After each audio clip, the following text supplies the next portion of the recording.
I'm going to ask each of our panel to introduce themselves, but we've got Jack, Donna and Chris all at different stages in life as adults. So I'm going to ask them if they will just give us a little tiny potted history of what their life with a single ventricle heart has been like, a bit about their condition, what they're doing right now. So Jack, I'm going to start with you, if that's okay. Of course, yeah. So I'm Jack. I am 27 years of age. I was born with hyperplastic left heart syndrome.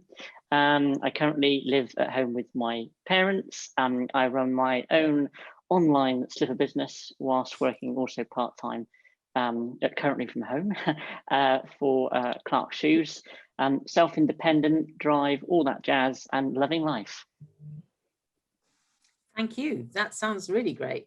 And a very good photographer too, because I see his posts. Thank you. Donna. Hi, I'm Donna. I'm thrilled to be referred to as a young adult. I think I'm a little bit past that. I was born in 1967 with tricuspid atresia, pulmonary atresia, TGA, and ASD, so a right-sided single ventricle condition. Basically, I've gone through life. I guess I'm now early 50s, and so I've done all the usual stuff of getting married, having children. My son is 25 and my daughter is 18. And now I'm starting to come a little bit the other side, where I can do a little bit. They're a bit more independent and I can do a little bit more myself. So yeah. Thank you, Donna. Can I just ask when you had your Fontan? 1990. I was so you 22. Yeah, so a little bit older. Yes, and that was primarily because the Fontan didn't exist when I was born. And I didn't have my Glen till I was 9 either. So right. So yes, it's been different to how it is now, and I found that quite fascinating, watching the developments as I've grown up and seeing others. Yes, and things have changed a huge amount, haven't they? Yes, over definitely. the years. Very different. Thank you, Donna. Chris, would you like to introduce yourself? I'm Chris. I'm 25. I don't know, I've just been getting on with life really. I've recently started work. Oh. So that's been interesting. But Chris, apart from... sorry, Chris, we missed where you were working. You suddenly froze. Oh, sorry, I'm back. You're back. So I've started working about a year and a half ago now in an A department as a nurse. So I've been managing with the shifts, but it's been a challenge, I guess. But no, I've been enjoying it, and recently moved into my own place, and yeah, doing okay. Thank you. I'm sure that there are lots of questions that are going to come up. The first one I'm going to ask you is from one of our parents is, when did you realize that you had a heart problem, and how were you told about it? Who wants to go first? Go on, Donna, you go first. Yeah. Okay. So the thing you have to remember, when I was born, there were no antenatal scans, and it came as quite a shock to my parents that I had a heart condition. There wasn't the online stuff that you can get now for research. So the information I was given from quite a young age, I remember from quite early on, 5 onwards, I can remember knowing I had a heart condition, but it wouldn't have been, it's this specific heart condition. You are this complicated or not complicated or whatever. It was just, you have a heart condition. And I would say I was probably starting primary school, and because I couldn't run around and because I spent most of my time in the winter indoors, so that would be probably when I realised, yes, I have a heart condition. Okay, what about you, Jack? So for me, I resonate a little bit with Donna that both my parents didn't have sort of the post-antenatal scans that could detect the left ventricle being very dormant. And for me, primary was great fun. I loved it. And that was, so I understood that I had a heart condition at that point, but I didn't realize probably how serious it was, what kind of effects it would have on me growing up. And that probably didn't really sort of occur to me until I was sort of just about approaching secondary school, sort of the middle part of secondary school, when I had carers throughout the whole of secondary school by my side, helping me and supporting me. And at that point, I knew that obviously I was slightly different to everyone else. And that's when it sort of really hit that, okay, this heart condition that I do have, although I don't fully understand it or didn't at the time, it is quite a lot serious than just a heart condition. Right. Okay. Thanks, Jack. What about you, Chris? Yeah, I think I'm in the same boat as everyone. No, I took everyone by surprise, I think, when I was born, the fact that I had it. I think for me, at least, I think it was about, again, 5, quite young. I think my parents were quite open and honest with me. And the way I, at that time, understood my heart condition is they drew a box, split it into 4 quarters and say, right, that's a normal heart. They rubbed out, that was my understanding for quite a few years. That just helped me visualize what was going on internally, at least.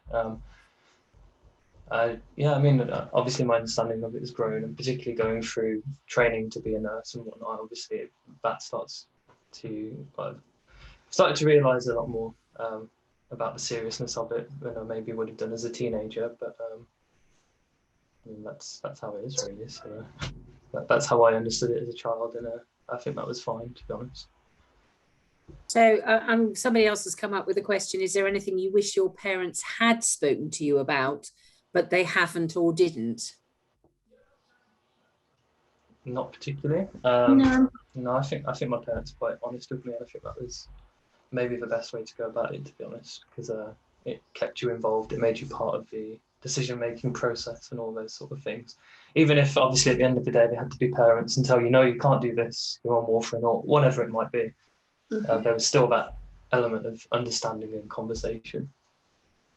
Yeah, I think I agree with you there, Chris, that my parents were very similar, that they sort of supported you in the way that you needed to be supported, didn't sort of mollycoddle you, and sort of allowed you to do the things that you push yourself, so you could sort of find out a little bit that, okay, yeah, the reason why I'm out of breath is because I've just tried to run 3 laps around the playground. But at the same time, still had that sort of point of where, you know, you can't do that because of X, Y, and Z, and you being open and honest, I think, is the best form of that. Yeah. I mean, my parents, like I said, didn't really know anything about the condition. In fact, I've learned more and been teaching them probably, but that is simply because the knowledge just wasn't there when I was born. And obviously by the time I came to have my Fontan, I was early 20s, so they were my decisions. So it's slightly different in that way, but yeah, I think it was good in some ways that they didn't fully understand, because then there wasn't the wrapping you up in cotton wool. It was just get on with it, really. I didn't have any support in senior school at all.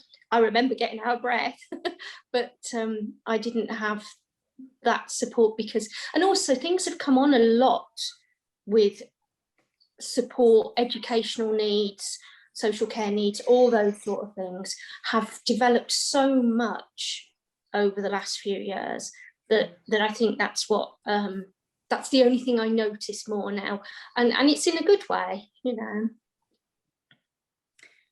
Yes, I think you're right, Donna, in that there wasn't a huge amount around from a knowledge point of view, especially about the Fontan, because as you say, it didn't even exist when you first started the journey. Yeah, having been around for quite a long time myself, and having this been my special area, I mean, Fontan was not a good thing at all when I started, at all. Whereas now it's a completely different ball game. It's changed hugely, hugely. Can I ask a question that's come from some of the things you've said? So when you made the transition from children's services into adult services, for Donna, that it was a bit more of a mixture, wasn't it, for many years? There wasn't that break, was there, between one and the other? But well, how did they you didn't have any adults? No, no. We used to have, I remember doing a Fontan on a 40-year-old at Birmingham, and she was on the children's unit. I mean, seriously, on the children's ITU, because that's where everything happened. But since you've all moved into adult services, what differences have you found? Who wants to go first? Jack, you go first. So for me, I had quite a good sort of regimented sort of cutoff between children and adults, and that sort of happened between the ages of 18 and 20, roughly, for me. I've found with adults, I'm quite fortunate because I at the moment only have sort of yearly checkups. So I only see my consultant sort of once every 12 months, and that's due to the fantastic doctors that have sort of stabilised where I am at the moment with my condition.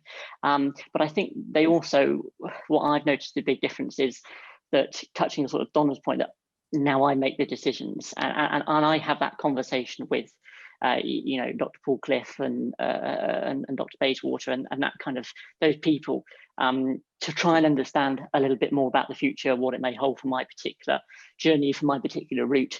And for me, that's something that enables me to control it a little bit more in my head, rather than when I was at kids and in the kids department. It was more sort of, this is what we're doing and off you go. Yeah. Donna, do you want to? Well, for me, I was, even when I was pregnant with Nathan, I was still under the children's hospital, which did mean that when he was born with a heart condition, it meant we were both saw the same consultant. And the transition to go into adults, I suppose, was quite nerve-wracking, in as much as, oh, I've known these people my whole life, and now suddenly I'm going to be seeing somebody different. But once I'd met the team, and at that time it was only one doctor, Dr. Thorne, Sarah Thorne, but once I'd met her and realised that it was all, we got familiar, it was fine. Then when I was pregnant with Keris, I was under the adult team, and I felt that made that slightly easier, because I was under the women's and I had the QE, and that helped to make that time quite easy with going between hospitals and everything. But as for the actual transition, I know that Nathan was absolutely desperate to transition from children's at 16, because he knew the team at the QE as well as probably better than the team he knew at the children's. So I've seen the transition in two ways, both as myself and as a parent. So we found it very easy going through. And the only other thing I would say is that sometimes, because I'm older, I kind of feel like myself and the consultants are learning together about single ventricle conditions, about what happens as you get older with a Fontan, and all those things. So I think it is very much, you do feel part of the team rather than just a separate entity, a separate parent or a separate patient or whatever. Chris, what about you? Especially, you've got a bit of a medical hat as well here, haven't you? Potentially. No, I did not enjoy the transition. I was shocked and horrified to learn that they didn't have the numbing cream for the back of your hands for when they did blood. So it was devastating, to be honest. And initially, I think like a lot of kids, when your mom's like, oh, you got to call the doctor for yourself, you got to arrange your own stuff, and I didn't want that responsibility at the time. I let's say. Nowadays, I'm much happier, you know, I don't have to go with mum and dad to appointments, you know, and I know what's going on. I can just have a chat and whatnot. But keep losing, I think Chris. maybe. Am I gone? Yeah, you keep freezing. Sorry, you just we keep missing little gems, I think, in the middle because you keep coming back and forth. You were just saying about how it's actually you don't have to take your parents now. Obviously, with some understanding from working in a hospital, I can have a bit more of a conversation now with the consultants, whereas before it's Chris, this is what's happening. So I think initially I didn't like it. It was a lot of responsibility and a lot of, I'd still want my parents to come along or whatever. Now I'm much more happy in adult services. Yeah. That's interesting because I know a lot of our families worry about that transition, the loss of the relationship you have with your previous consultant. It does take a little while to get used to it, doesn't it, when you're doing it independently? Yeah. So there are some other questions. I have other questions here as well. What do you feel you've gained from having a heart condition? What are the positives? I can think of one positive that I'm sure we all use to our advantages. That if we don't want to do something, we can sort of blame the condition to get out of it. That's what I on the times where I don't particularly want to do something, I do use that to my advantage, whether that be right or wrong. Yeah, that would be one for me. That works great until you're a parent. Yeah, very true. Yeah, very true, Donna. Absolutely. Yeah, I don't know, but I can imagine. But I can identify with that. Yeah. Yeah. What about you, Chris? What are the positives? I think particularly growing up, maybe it gave me a bit more perspective. I don't think I was as risk-taking potentially as other kids and things. And I think that it gave me just a bit more appreciation really of what I had and what I could potentially lose by doing something silly or whatever. So I think that it gave me a bit more sort of insight into maybe the adult world a bit faster, but I think that was positive at times. I've got another question here. So my son says, if this is Marion who said this, my son says if he could choose, he would choose to have his heart condition. How much does your heart condition define you? And is this positive or negative? I'll start. I think on a daily basis, I don't even think about it, to be honest. It's not something that I would say defines me. It's just I will go about my life the way I want to. And I obviously have to bear in mind certain things, but I mean, it hasn't stopped me working where I'm working. It hasn't stopped me doing night shifts, day shifts, sort of weirdy sort of patterns. I just carry on with life and obviously just bear in mind that, you know, maybe I'll need to be careful about one or two things. But no, I don't really see it as a defining quality per se. It's just something I have, and I think everyone has something of their own. So it's just doesn't bother me, to be honest.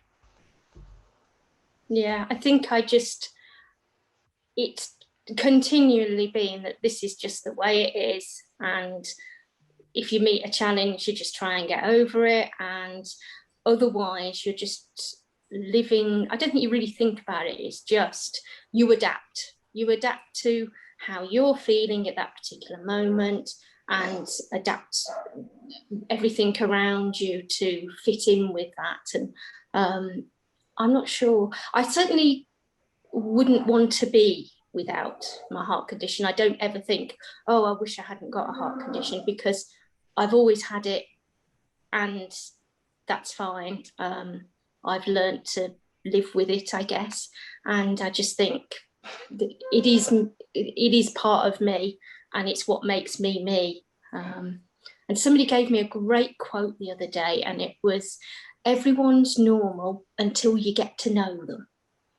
and obviously that's true, because we've all got our own little quirks and foibles and everything. So yeah, I wouldn't say I don't want to be who I am. Yeah, I mean, I resonate with both of you guys, and I think like with all medical conditions, there are, you know, there are positives and there are of course negatives that come with it. I think the key factor is how you deal with those negatives, and I think because we were all born with with our conditions, that we kind of all adapt, as you say, Donna, sort of to whatever challenge that may become our way. And I, like both of you, don't sort of ever wish, oh, I wish I had a full working heart and I could climb Mount Everest tomorrow, because I don't particularly really want to climb Mount Everest tomorrow. It was just, I think it's just one of those things that I think in a way it sort of does, it definitely defines me of who I am, because I feel that that I wouldn't have done certain stuff had it not been for my condition. So I think in that sense, it probably does define maybe a little part of me. But I think in all essence, it's definitely, I see it as more of a positive than a negative, but there are negatives to it. You just got to overcome those types of things. So someone's posted a question about hearing about your prognosis. So understanding what the future might be, what the complexity might be. How hard is that sometimes when you go for clinic appointments? Thinking back as a child as well as moving into your adulthood. Who wants to go? Donna, you go first this time. Okay. We'll do it in the middle. I've got a little, you know, well, I'm trying to move you around. Okay, so for me as a child, nothing was known. So the prognosis, apparently I have now found out, and I probably only found this out about 10 years ago. Apparently when I had my Glen, doctors came back to my parents and said, oh, well, it was all a lot more complicated than we thought. And you just have to see how it goes. So, and that was that. So now now I know that. I also remember when I was about, I don't know, 35, 38, something like that, a doctor saying to me, well, of course, we don't know what's going to happen when you hit 40, because we haven't really got that many people who are 40 with your condition. Now I'm 53. So I again, at the time, it was a little bit like, oh my gosh, I've just had my second child. What will happen? But I think I just put it to the back of my mind. My attitude has tended to be, okay, just be the best you can be. Just be as healthy as you can be. Listen to people who are telling you this is what you need to do to remain healthy, and just do your best to remain like that. And that so far seems to have got me through. We've had a few hiccups, but so far we're still going. So yeah. But as for prognosis, I guess it's a kind of, well, we'll just wait and see what happens and deal with it as it happens. I very much try and stop in the moment and be as well as I can at this moment. Thanks, Donna. I'm just going to say something that's got nothing to do with the panel. We're having a few hiccups with the sessions that are supposed to be running in parallel for the children, and you will be being sent an email about a new route to those sessions. So please, if your children are booked into those, watch out for that email. It should be with you soon. Sorry about that. Now, Jack, we'll go to you next. So for me, I suppose the further on sort of as my life has sort of gone on, the more I've understood about diagnoses and prognoses and all that kind of stuff. I've been fortunate enough that sort of, I think when it was, let's be honest, really bad, when I was, you know, younger, when it's sort of the most dangerous time is, that I don't tend to remember that, which is quite good. I think that's a positive thing. When you have things that you're having operations and requirements at sort of 18, 19, 20 and into your early 20s, then things start to become far more real. And for me, there were elements that I suppose I look back on now as a 27-year-old and thinking, yeah, that was quite a traumatic time that I went through. And at the time I didn't process it, but I'm processing it now in later life. And sometimes that can be quite difficult, at least for me, to process. Because it seems like, you know, I'm living quite a good life, I'm living very healthily, and those things that you have to have with operations and stuff like that, you sort of ask the what if questions on occasions, which isn't a bad thing, because I think we all need to ask those questions. It's just making sure that we have the support around us, like LHM, and our families, etc., to sort of help with that. So I think the older you get, for me, the more real it became. What about you, Chris? Yeah, I think as a kid I was completely oblivious. I had no care in the world about that kind of thing at the time. I think growing up, particularly in the sort of teenage years, and understanding, oh, this is a more serious thing and it will have implications in the future, that kind of thing. Initially, I think it was quite difficult as a teenager to process, because I didn't quite understand the condition. I mean, it's still somewhat unknown even nowadays to some extent, particularly in later life. So I just struggled with that for a bit, but I mean, nowadays I'm not bothered at all, to be honest. I mean, yeah, I think the biggest thing when I was a teenager was saying, oh, well, how long have I got? But, you know, I was, you know, getting into girls and all that sort of stuff. Bigger, far off questions that a teenager shouldn't really be worrying about. It sort of upset me at the time, but then I just realised, well, what's the point in worrying, to be honest? And at the moment, as it is, I'm not worried at all about any of those things. I'm just carrying on and living life as normal. And when it happens, it happens, and we'll deal with it then. But I'm really not bothered at the moment. I'm just carrying on. So. I think it's a big worry for parents about their children worrying. I mean, Donna, you've got both sides here about them worrying about their own condition and when they're going to worry. There's a question that's just come up, which is about how much support you had at school. I mean, Donna was just saying that nobody knew anything, but how much support did you, Jack, I know a little bit about actually anyway, don't I, Jack? But how much support you needed in school, what support you got in school and uni, Chris, because obviously you've done your nursing. I'm just wondering what support you had and what support you wish you'd had. Yeah, I think at school, I managed to get through school without really needing anything. I was fine, to be honest. There were the occasional moments where my parents would have to come in and tell a teacher off, particularly the PE teachers. If a kid in the class messed up and we all were forced on a forced march around the playground X amount of times in the rain or whatever, then my parents weren't particularly happy about me being dragged into that kind of thing. But the rest of my worries about, I think there was still a bit of a lack of understanding. I remember once being offered a wheelchair to go on a school trip. I walk around the school, why can't I walk around the museum? At university, there was some help. It was always just, if you need, come and chat with us. And thankfully, I didn't really need the support, to be honest. I just sort of ploughed on and got through my studies that way without really needing to fall back on anything. So I was quite fortunate, to be honest, that I didn't really need the support, and I could just carry on doing what I was doing. It's quite a physical training as well, isn't it, nursing? So you're doing all the education stuff, but you're doing all the physical stuff to, having done it. You can actually, it's quite a physical job, isn't it, nursing? It is, yeah, and it still remains one.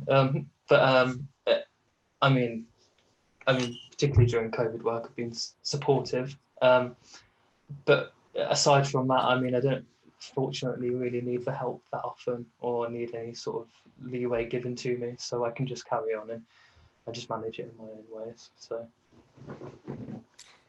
fabulous. What about you, Jack? Yeah, so I had support right from day dot. I was quite fortunate that I had the support from, and I know it does vary per council. You know, it definitely did in my day.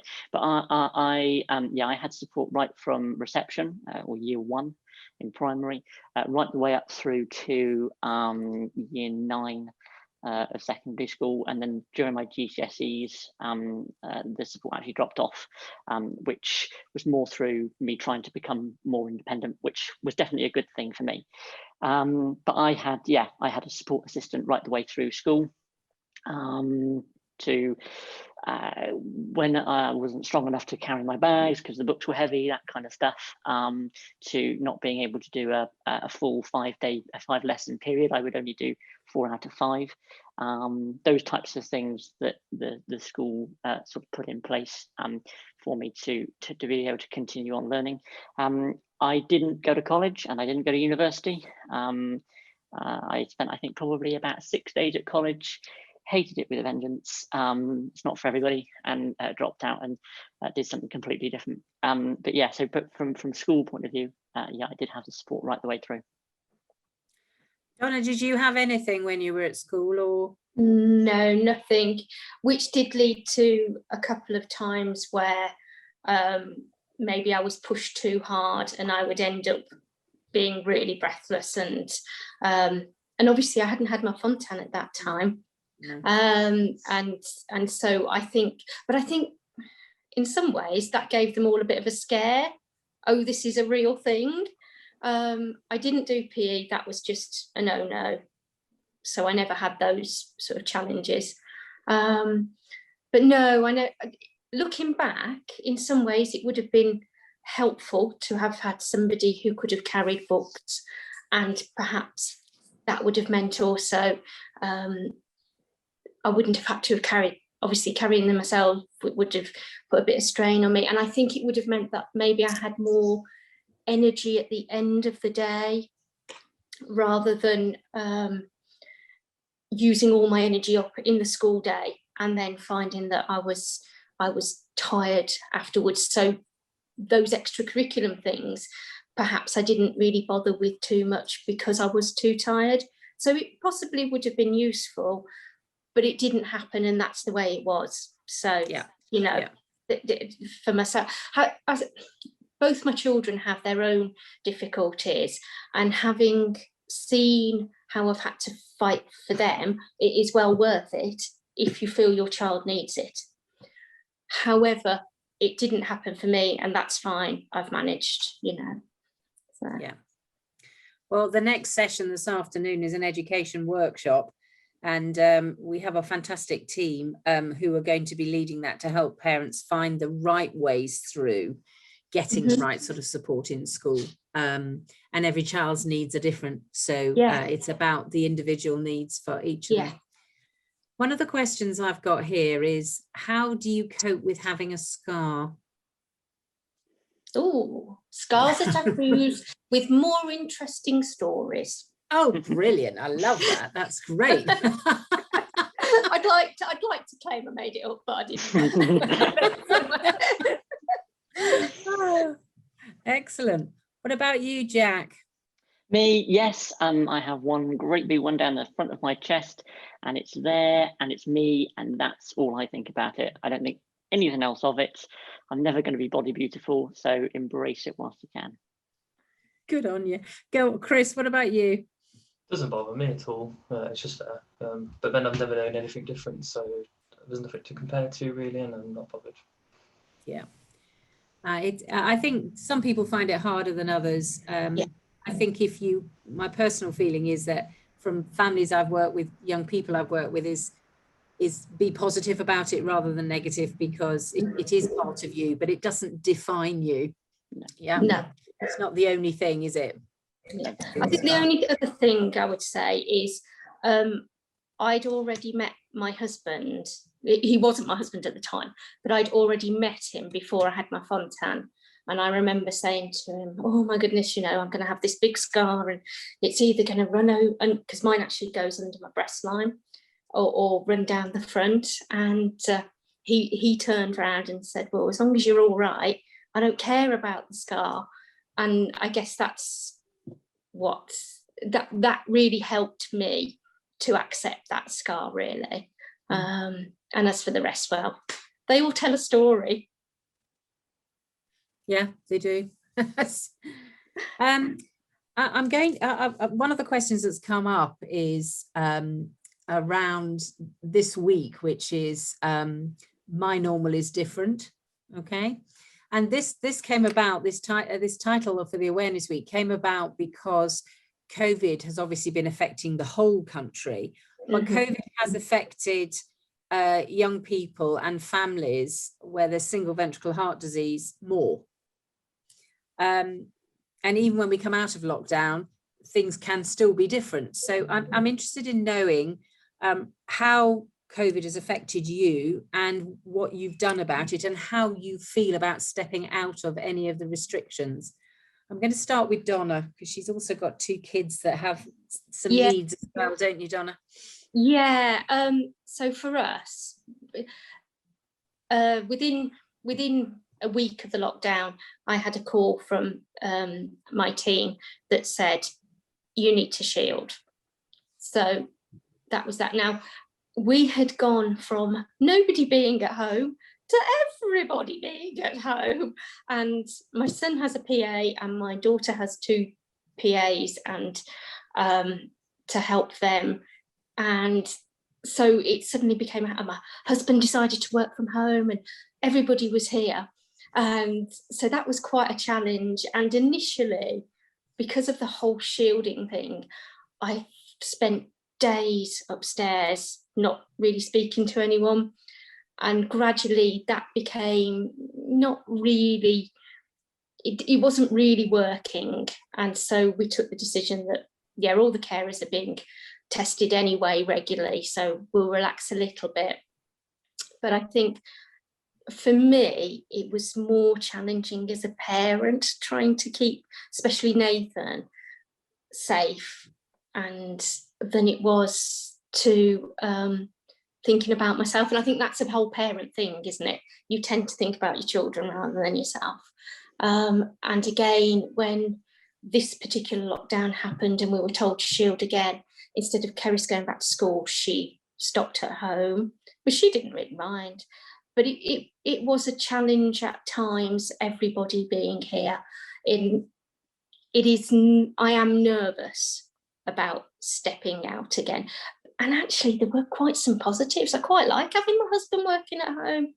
And I quite like the fact that we can do Zoom calls and that other people are at home and I can chat to them. And I quite like having people around sometimes. And so, yeah, there have been some positives. And I don't want to lose those positives I'd hate to just step out and, yeah, we're all going back to how we were. And I do think possibly there was suddenly a bit of a greater understanding what it is to perhaps not be able to go out so much. And for Nathan, it's been great because he's managed to have jobs that he can do remotely, and remote working is the thing.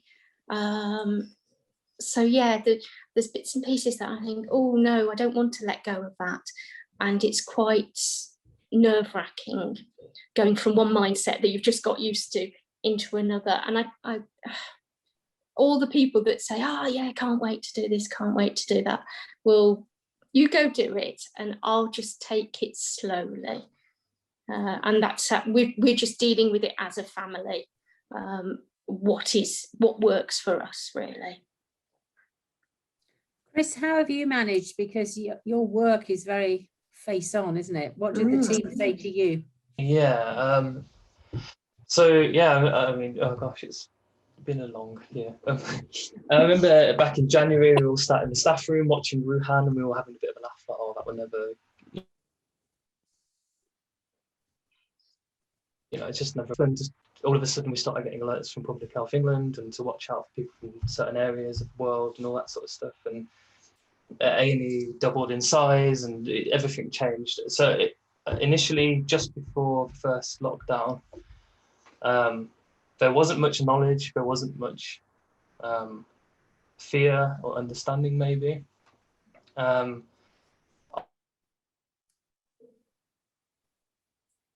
COVID at that point, just through hapstance. So I came back from annual leave, and then a week later we locked down and I was told to go Shield. So I think I was fortunate that I was not really exposed in the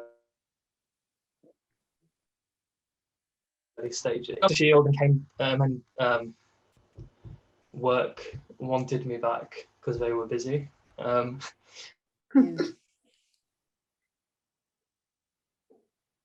There was a lot of problems, I think, initially with the occupational health at work. They were making a lot of, I mean, obviously the knowledge was changing, and the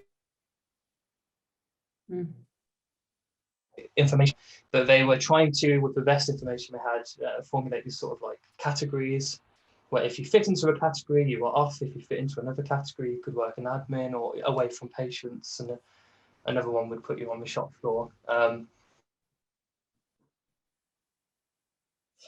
And conditions like this, it just wasn't included. So I had to have some quite serious discussions with management, occupational health, and my consultant, who was very good, thank goodness. Wave, I was working in A&E, but it was very restricted as to what I could do. I could only work in setups at the moment, so I'm still very trapped in my little corner at the moment. And there's been a lot of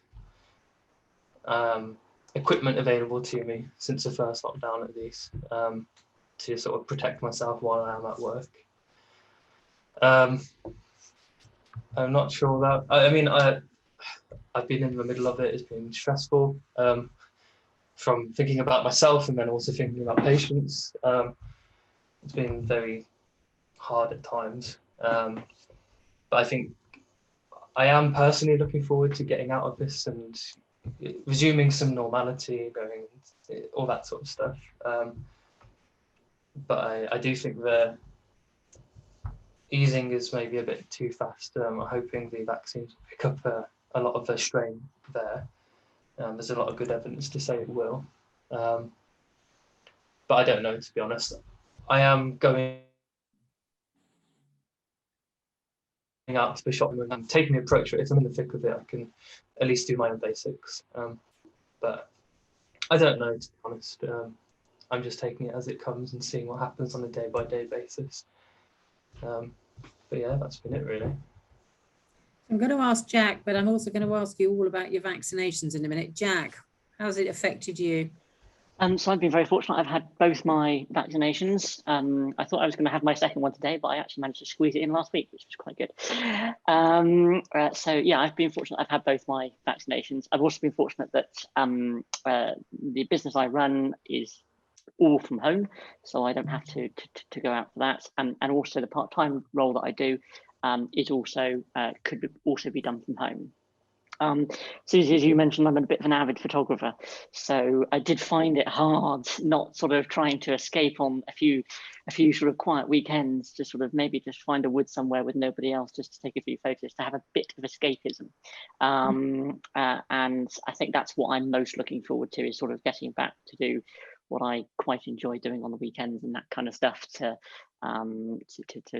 do a bit more. So I am looking forward to it and looking forward to traveling again and that kind of stuff. But that's just me, because I'm a bit of an adventurer. So yeah.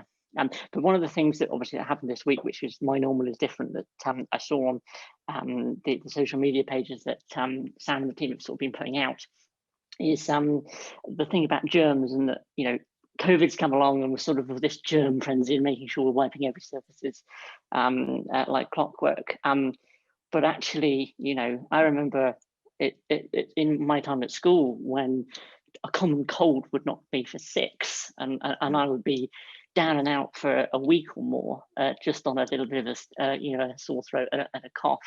And I think that's where my normal is different, is that COVID would be horrendous, but just our common colds for people like us sort of do have a big effect, and more than they realise, really. Yeah, and that's why any vaccination you can have, as long as it's safe for you to have, is a good thing, really. Yeah. Prevent as much as possible. And Absolutely. flu and all the other Flu. flu If is it's very free, important. take it. People forget that a lot of people are very sick with flu, and sadly we lose about 20,000 people a year with flu.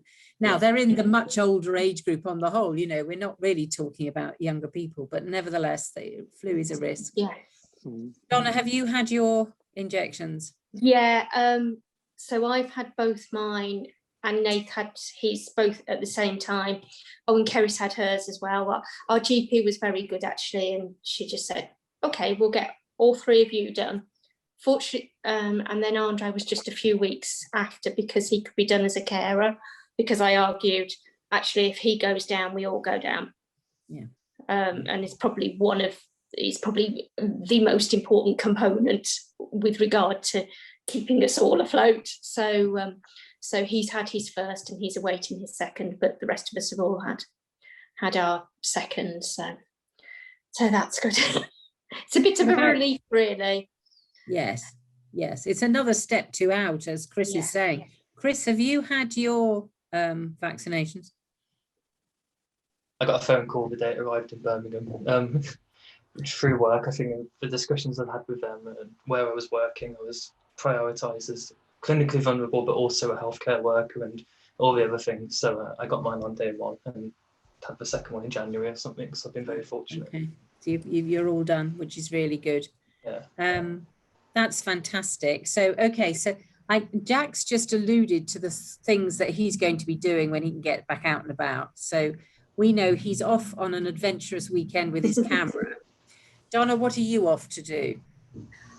Ooh, what am I off to do? I don't know. We like going to the National Trust properties. So that will probably be, and also they've been really good and really savvy with the whole COVID stuff. So it's quite a nice place, quite nice to do. So I think probably we will try and get out more when the weather's better, to a few more of those. And the plan is that we will meet up with friends, because we haven't really seen anybody. So it would be, last weekend we managed to see some cousins, and it would be lovely to actually see somebody in the flesh. So that's the plan, really. We're going to do that. And Chris, what's your first foray out of the house? Definitely friends. Just meet people again. I have been meeting people sort of outside in gardens, all that sort of stuff, as it's been allowed and all that sort of thing. But yeah, I mean, I just want to see people, to be honest. Yeah. Outside more sense. So. I think one of the saddest things is that we're allowed now to meet people in the garden, and look at the weather. Yeah. I mean, completely. Absolutely classic, isn't it? And last weekend I had my elderly parents and my sister and her husband, and my husband and I were sitting in the garden around a fire pit, all wrapped in blankets. It was the first time we could meet properly socially, and we were determined that we were going to, but it was cold. Yeah. Is there anything that any of you want to add into the question? One of the questions was, where are you all treated? But you're all in Birmingham, aren't you? Yeah. I just suddenly realised you're all Birmingham. We are Birmingham. Yeah. So that answers that question. But you've done all the other questions. Is there anything you want to add? Any words of wisdom? The only words of wisdom from me is I have this one saying that I repeat over and over again, which is life is what we make it.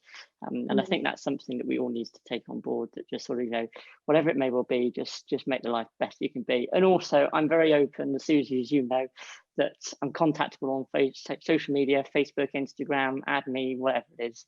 And my inbox is always open for questions, which I'm sure the others are as well. But so if any parent fancies it, hit me up. Thanks, Jack. That's great. That's the same for me. If if anybody's got any questions that they don't perhaps want to ask in this forum, then I'm on Instagram and on Facebook, Twitter, all that jazz. So it's fine to just get in contact with me. And I just think, enjoy the journey. There are going to be bumps in the road, but life is a journey. And actually, you can't have the good bits without having a bad bit. So you know that you're in a good bit. And so it's important to just hold on tight at certain times and just know that things do get better. Thank you, Donna. That's lovely. Chris, what are your last words? Oh gosh, I'm not particularly wise. I don't know. I think this, as much as this condition can be limiting and stuff, I think we're very fortunate at being congenital generally. But you don't know any different. You've nothing to compare to. It's not like you've gone blind overnight and you can mourn what you've lost. For me, this is just the normal. This is my life and it's how I live it. I don't get upset because I can't fly. No one is upset about that, and that's normal for us. So, I mean, my condition is normal for me, and I'm not going to cry over something I've never felt was normal. Okay. Well, I'd just like to say a huge thank you. I haven't, there's no more questions come up. That people are saying thank you so much for everything you've said, for sharing your experiences. And I think this is always one of the best sessions of the day, because I think it, for families who are closer to the beginning of the journey, to see our wonderful adults with single ventricles. I mean, would you be young? Wonderful adult. I took young out deliberately then. But it is great, I think, for people to be able to see that, the whole point of all this treatment is to give adults a life that they can live as independently as their condition will allow. And I think that's the mantra, isn't it, of the three of you? And I think it's certainly the mantra of the charity, that yes, we might need to help along the way. Yes, there might be, as you say, Donna, hurdles. And for some people, they're bigger than others. Yes. But in the main, everyone's striving to let you all live as good a life as you possibly can. Yeah, absolutely. Definitely. Thank you so much. I'm going to say goodbye to this session, and we're going to open up the workshop session on accessing education, getting the right support in school, which I think would be really helpful for people. We learned a bit more about the number of children who have educational challenges, and hopefully this afternoon we can do a bit more about that. You should all have had a link to the session this afternoon. I'm so sorry that we've had some hiccups with the children's sessions. You should have all had an email about that now. But I'll say goodbye to you here in the webinar, and I will see you again in the education session in a minute. Thank you so much.